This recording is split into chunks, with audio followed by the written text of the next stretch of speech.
কন্যা রাশি, কন্যা লগ্ন, ভাগ্য সাইনের জাতক জাতিকাদের 2026 সালের এপ্রিল মাস আপনাদের ক্ষেত্রে ঠিক কেমন অতিবাহিত হবে সে বিষয়ে প্রতিবেদনে আমরা বিস্তারিত আলোচনা করতে চলেছি।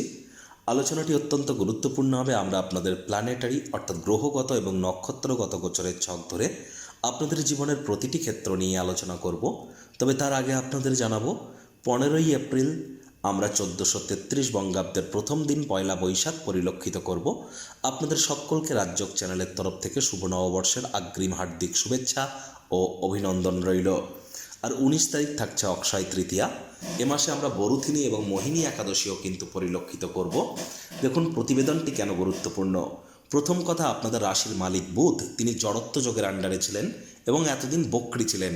এবার কিন্তু বুধ মার্গীয় হচ্ছেন আর আপনাদের রাশিধিপতি রাশিকেও পূর্ণ দৃষ্টি দিয়ে দেখবেন, বুধাদিত্য যোগও তৈরি করতে চলেছেন। তার থেকেও বেশি গুরুত্বপূর্ণ, আপনাদের ভাগ্যস্থানের মালিক শুক্র, তিনি কিন্তু এ মাসেই ভাগ্যস্থানেই গোচর করতে চলেছেন। প্রায় 1 বছর পর আপনারা এই ধরনের দুর্দান্ত একটি সংযোগ পরিলক্ষিত করতে চলেছেন, ভাগ্যপতির ভাগ্যস্থানে গোচর। একই সাথে সূর্য কিন্তু শনির সাথে আছে বর্তমানে, তবে সূর্য এ মাসেই কিন্তু রাশি পরিবর্তন করে মেষ সংক্রান্তি ঘটাবে। 12 মাসের ফুল সাইকেল এ মাসেই কিন্তু তিনি কমপ্লিট করতে চলেছেন। আর গুরু বৃহস্পতি, আপনাদের সুখভাবের অধিপতি, তিনিও বক্রী ছিলেন, মার্গী হয়েছেন। কেতু কিন্তু নিজের নক্ষত্র মঘা নক্ষত্রে গোচর করেছে 18 বছর পর। এটি একটি দুর্দান্ত ঘটনা, যার অত্যন্ত প্রভাব আমাদের প্রত্যেকের উপরেই কিন্তু আমরা পরিলক্ষিত করব। একই সাথে আপনাদের মধ্যে যারা উত্তর ফাল্গুনী, হস্তা এবং চিত্রা নক্ষত্রের জাতক জাতিকা, তাদের জন্য আলাদা করে নক্ষত্রগত আলোচনাতে থাকতে চলেছি। পরিশেষে যেমন প্রতিকার নিয়ে আলোচনায় থাকি তেমনটি তো আছি। আলোচনাটি ইন জেনারেল হবে, অর্থাৎ এই পৃথিবীতে যতজন কন্যা রাশির জাতক জাতিকা আছেন আলোচনাটি তাদের প্রত্যেকের জন্য। আপনি চাইলে আপনার ব্যক্তিগত গণনা এনি টাইম আমাদের দ্বারাই করাতেই পারেন। এর জন্য স্ক্রিনে আমরা নাম্বার দিয়ে থাকি। শনিবার রবিবার অফিসে এসে ফেস টু ফেস সাক্ষাৎ করতেই পারেন, অথবা by phone any time consultancy আপনারা কিন্তু নিতেই পারেন। তো চলুন আলোচনায় প্রবেশ করা যাক। কন্যা রাশি, কন্যা লগ্ন, ভাগ্য সাইনের জাতক জাতিকারা কালপুরুষের রাশিচক্র অনুযায়ী ষষ্ঠতম রাশির আন্ডারে আপনারা পড়েন। আপনাদের রাশিধিপতি, রাশির মালিক গ্রহদের যুবরাজ বুধ। আর স্ক্রিনে আপনারা যে চার্টটি দেখতে পাচ্ছেন, এটি কন্যা রাশির জাতক জাতিকাদের 2026 সালের 1 এপ্রিল আপনাদের গ্রহগত গোচরের ছক ঠিক এমনটি কিন্তু দেখাবে। দেখুন, এখান থেকে আমি 1.5-2 মিনিট যে আলোচনা করব, আপনাদের মধ্যে অনেকেরই জটিল বা কঠিন বলে মনে হতে পারে, যাদের জ্যোতিষতাত্ত্বিক জ্ঞান একটু কম আছে। আর যারা সহজ সরল ভাষায় জানতে চান মাসটি কেমন যাবে, তারা ভিডিওটি এখান থেকে 1.5-2 মিনিট পর থেকে শুনুন, 1.5-2 মিনিট স্কিপ করে শুনুন। দেখুন, আপনাদের ফার্স্ট হাউস যেখানে 6 লেখা আছে, চন্দ্র বসে আছে, গুলিয়ে ফেলবেন না, এটি আপনাদের ফার্স্ট হাউস। চন্দ্র 2-2.5 দিন অন্তর অন্তর রাশি পরিবর্তন করবে। মঙ্গল বুধ রাহু ত্রিগ্রহী যোগ থাকছে আপনাদের রোগ ঋণ শত্রুর ভাবে। 2 তারিখে মঙ্গল রাশি পরিবর্তন করবে, বুধ 11 তারিখে রাশি পরিবর্তন করবে। তাহলে 2 তারিখে আপনারা অঙ্গারক যোগ থেকে মুক্তি পাচ্ছেন, 11 তারিখে আপনারা জড়ত্ব যোগ থেকে মুক্তি পাচ্ছেন। আর রাহু কিন্তু পুরো মাসটি জুড়েই রোগ ঋণ শত্রুর ভাবে নিজের নক্ষত্র শতবিষা নক্ষত্রেই গোচর করবে। আর মঙ্গল, শনি, সূর্য, বুধ এই চতুর্গ্রহী যোগ আমরা পরিলক্ষিত করতে চলেছি আপনাদের পার্টনারশিপের হাউসে। মাসের প্রথম পর্যায়ে শনি সূর্যের কম্বিনেশন থাকছে এখানে। শনি কিন্তু নিজের নক্ষত্র উত্তর ভাদ্রপদে গোচর করবে, সূর্য বুধের নক্ষত্র রেবতীতে। তবে 14 তারিখে সূর্য কিন্তু মেষ সংক্রান্তি ঘটিয়ে আপনাদের অষ্টমভাবে গোচর করে, যেখানে 1 লেখা আছে, শুক্রের সাথে মিলিত হয়ে শুক্রাদিত্য যোগ তৈরি করবে। তখন সূর্য কেতুর নক্ষত্র অশ্বিনী নক্ষত্রে গোচর করে যাবে। আর মঙ্গল কিন্তু 6 তারিখ থেকে 24 তারিখ পর্যন্ত শনির নক্ষত্র উত্তর ভাদ্রপদে থাকবে এবং শনির সাথে কিন্তু থাকবে, গুরুত্বপূর্ণ একটি বিষয়। আর এখানে শুক্র কিন্তু আপনাদের ভাগ্যপতি কৃতিকা নক্ষত্রে গোচর করাকালীন 19 তারিখে তিনি রাশি পরিবর্তন করে ভাগ্যস্থানেই গোচর করবেন স্বগৃহে। গুরু বৃহস্পতি তিনি মার্গী হয়েছেন নিজের নক্ষত্র পুনর্বসুতে আপনাদের কর্মস্থানে, তবে তিনি এখনও কিন্তু অতিচারী আছেন। কেতু মঘা নক্ষত্রে গোচর করেছেন নিজের নক্ষত্রে। প্রথমেই যে বিষয় সম্পর্কে আপনাদেরকে আমরা অবগত করার প্রচেষ্টা করব। দেখুন, আপনাদের মধ্যে অনেক কন্যা রাশির জাতক জাতিকাদের কিন্তু শরীর স্বাস্থ্যের অবনতি হচ্ছিল, হয়তো বা এমন কোনো রোগশোক দেখা দিচ্ছিল যেগুলি আপনারা হয়তো কি কারণে হচ্ছে ডায়াগনোস করে উঠতে পারছিলেন না, চিহ্নিতকরণ করা যাচ্ছিল না। খরচ অনেকের হয়তো বেড়ে যাচ্ছিল, অনেকের হয়তো পারিবারিক জীবনে আপনাদের মধ্যে কিছু কলহের মাত্রাও হয়তো আপনাদের ক্ষেত্রে আপনারা পরিলক্ষিত করে থাকবেন। প্রত্যেকের ক্ষেত্রে নয়, কারোর ক্ষেত্রে আপনারা এও পরিলক্ষিত করেছেন যে ভাগ্য হয়তো আপনাদেরকে পূর্ণ সঙ্গ দিয়ে উঠতে পারছিল না। দাম্পত্য জীবনে হয়তো কলহ বৃদ্ধি পাচ্ছিল, কাজের জায়গায় প্রেশার হয়তো আপনাদের বাড়ছিল, কোনো প্রকার সিদ্ধান্ত গ্রহণের ক্ষেত্রে সিদ্ধান্তহীনতায় হয়তো আপনারা ভুগছিলেন। Share market, crypto market, commodity market, currency মার্কেটে যারা ট্রেডিং করেন বা যারা রিটেল আউটলেট খুচরো ব্যবসায়ী আছেন বা যারা মুখনিসৃত বাণিজ্য দ্বারা অর্থ উপার্জন করেন, আপনাদের মধ্যে অনেকেই বিভিন্ন বাধা বিপত্তির মধ্য দিয়ে যাচ্ছিলেন। এবার কিন্তু পরিস্থিতি কিছুটা হলো বেটারমেন্টের দিকে এগিয়ে যেতে চলেছে। প্রথমত কেতুর মঘা নক্ষত্রে গোচর। কেতু মঘা নক্ষত্রে গোচর করতে চলেছে প্রায় 18 বছর পর, আর নিজের নক্ষত্র কেতুর। আর এখানে কিন্তু মঘা নক্ষত্র কেতু হলো মঘা নক্ষত্রের সিম্বল কিন্তু একটি সিংহাসন। তাহলে সূর্যের সাথেও আমরা এর কানেকশন কিন্তু পাচ্ছি। একটি জিনিস কিন্তু স্পষ্ট যে কেতুর এই যে মঘা নক্ষত্রে গোচর, আপনাদের মধ্যে কন্যা রাশির জাতক জাতিকাদের মধ্যে অনেকের ক্ষেত্রেই বিদেশ যাত্রার যোগকে সম্পূর্ণ কিন্তু করতে চলেছে। এবার হয়তো আপনি আশা ছেড়ে দিয়েছিলেন, কিন্তু হঠাৎ করে দেখবেন বিদেশ যাত্রার যোগ আপনার জন্য তৈরি হবে। শুধু এ মাস নয়, এ মাস থেকে শুরু করে 5ই ডিসেম্বর পর্যন্ত বিদেশ যাত্রার যোগ আপনাদের জন্য প্রবল আকারে পরিলক্ষিত হচ্ছে।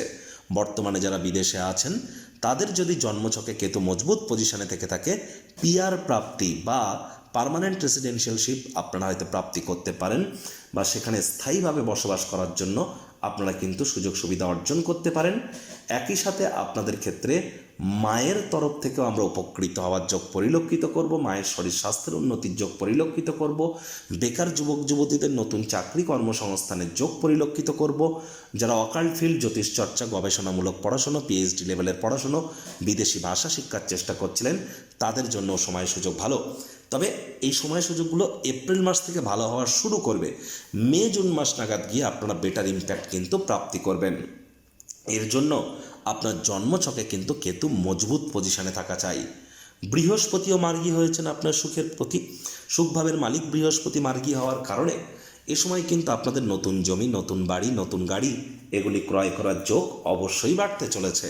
এ সময় আপনাদের মধ্যে অনেকের ক্ষেত্রেই কিন্তু মায়ের তরফ থেকে মামা মাতামহ, মাতৃকুলের তরফ থেকে লাভান্বিত হওয়ার যোগ আমরা পরিলক্ষিত করব।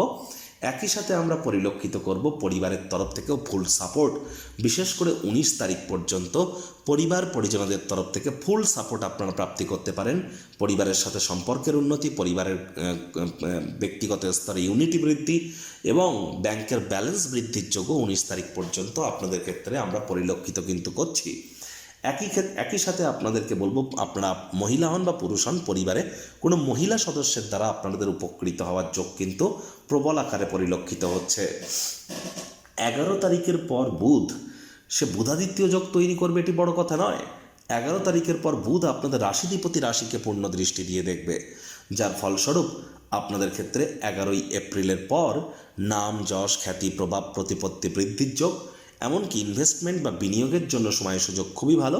এবং কোনো শারীরিক কোনো রোগ শোক থেকে থাকলে সেখান থেকে রিলিফ প্রাপ্তি করবেন। কোনো জটিল যোগের আপনারা ট্রিটমেন্ট কিন্তু প্রাপ্তি করতে চলেছেন।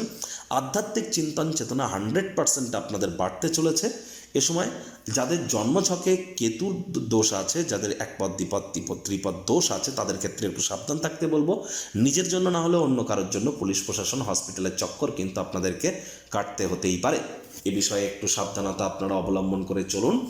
আর এর সাথে সাথে আপনাদের ক্ষেত্রে আমরা দেখব যে শুক্র 19 তারিখে ভাগ্যপতি ভাগ্যস্থানে গোচর করবে, যদিও কৃতিকা নক্ষত্রে, তৎসত্ত্বেও আপনাদের ভাগ্যের মজবুতি আপনারা 19 তারিখের পর 100% পরিলক্ষিত করবেন। যদিও শনির তৃতীয় দৃষ্টি আপনাদের ভাগ্যস্থানে থাকবে, তাহলে হার্ডওয়ার্ক, কঠোর কায়িক পরিশ্রমের তো কোনো বিকল্প নেই। শর্টকাট অবলম্বন করে খুব বেশি দূর আপনারা এগোতে পারবেন না। চেষ্টা করুন হার্ডওয়ার্ক করতে। হার্ডওয়ার্ক করলে কিন্তু ভাগ্য এ সময় আপনার উপরে অতিরিক্ত প্রসন্ন হবে। প্রসন্ন হয়ে আপনাকে কিন্তু অর্থের বারিশ করতে পারে আপনার উপর। তাহলে অবশ্যই হার্ডওয়ার্ক করতে ভুলবেন না। তীর্থযাত্রা, তীর্থ ভ্রমণের সুযোগ প্রাপ্তি করতে পারেন। এ সময় শিক্ষার্থী বিদ্যার্থীদের জন্য সময়ের সুযোগ ভালো। তবে মঙ্গল শনির সংযোগের কারণে দাম্পত্য জীবনে কলহ বাড়তে পারে। আইনি জটিলতা থেকে দূরে থাকুন। পার্টনারশিপে ক্রিয়াকলাপ করবেন না, করলেও সচেতন থাকুন। বিজনেসম্যানদের অতিরিক্ত সচেতনতা অবলম্বন করে চলতে হবে। হুটহাট করে কিন্তু রেগে যেতে পারেন। রাগ কিন্তু স্বল্প পাগলামির একটি রূপান্তর মাত্র। পরিবারের সদস্যদের ব্যাপারে 19 তারিখের পর ছোটোখাটো বিষয়ে ভুল ত্রুটি ধরার স্বভাব থাকলে ত্যাগ করুন, তা না হলে সম্পর্কের অবনতি কিন্তু হতেই পারে। আর এ সময় কিন্তু আপনাদের মধ্যে আমরা পরিলক্ষিত করব কর্মক্ষেত্রে আপনাদের দায়িত্ব, রেসপন্সিবিলিটি এগুলি কিন্তু মাত্রা অতিরিক্ত আকারে বৃদ্ধি পেতে চলেছে। তাহলে দায়িত্ব পালনে পিছু পা যেন হবেন না।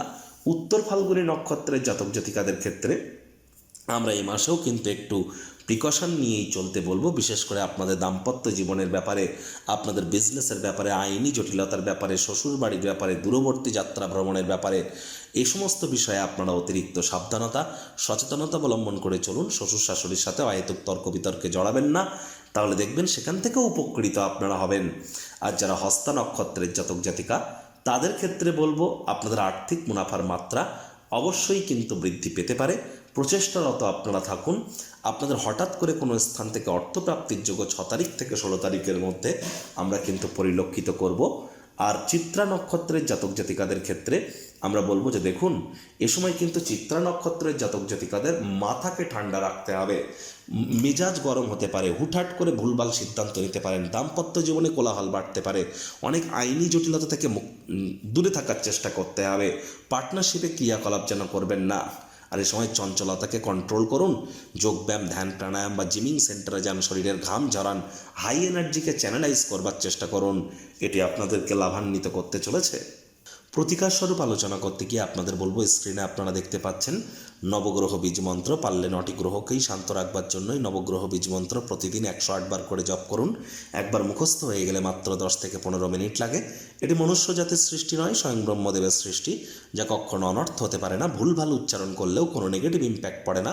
একই সাথে 9টি গ্রহকে আপনি শান্ত রাখতে পাচ্ছেন, এর থেকে বেটার কিন্তু আর কিছু হতেই পারে না।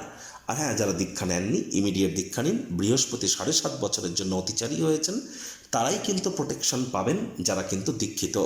শনিবার করে সরিষার তেল বেগুন খাবেন না, কিনবেন না। শনিবার সাদা পরবেন না, রবিবার কালো পরবেন না। বাড়ির কোনো জায়গায় ঝুল ময়লা জমতে দেবেন না। আপনার বাড়ির পাশে সবথেকে পুরনো যে মন্দির, সেখানে পার ডে 7 মিনিট করে অন্তত আপনারা সময় কাটান। এটি আপনাদেরকে বহুলাংশ উপকৃত করবে। আপনারা কোনো নিকটবর্তী মন্দিরে ট্রায়াঙ্গুলার শেপের অর্থাৎ ত্রিকোণ শেপের কোনো কালো পতাকা আপনারা সেখানে গিয়ে পুঁতে আসুন বা গ্রিলে আটকে আসুন, দেখবেন উপকৃত হবেন। পিঁপড়েদেরকে মারবেন না। পিঁপড়ে দেখতে পেলে আপনারা চেষ্টা করুন গুড় বা বাতাসা দেওয়ার, অথবা মিছরি বা চিনি দেওয়ার। রেগুলার সূর্য প্রণাম আপনারা করুন। পিতার সাথে সুসম্পর্ক বজায় রাখুন। যারা বিদেশে আছেন বা দূর সম্পর্কের আত্মীয় স্বজনদের সাথে অহেতুক তর্ক বিতর্ক না করলে সময় পরিস্থিতি আপনাদের ফরেই কিন্তু থাকবে। এ বিষয়ে কোনো সন্দেহের অবকাশ কিন্তু নেই। সংসারে অশান্তি, প্রেমে বাধা বা বিবাহে অনিশ্চয়তা, ব্যবসাতে ক্ষতি বা চাকরিতে ডামাডোল, অসুস্থতা, দুঃখ, দারিদ্রতা থেকে কিছুতেই রেহাই মিলছে না, পরীক্ষায় ফেল, তাহলে আর দেরি কেন? জীবনের যাবতীয় সমস্যার সমাধান করব আমরা। বাস্তুশাস্ত্র, সংখ্যাতত্ত্ববিদ্যা, লাল কিতাব, বৈদিক জ্যোতিষশাস্ত্র, কৃষ্ণমূর্তি প্রভৃতি পদ্ধতিতে জন্মছক বিচার করা হয়। প্রয়োজন অনুভব করলে স্ক্রিনে ফ্ল্যাশ হওয়া নম্বরে যোগাযোগ করতেই পারেন।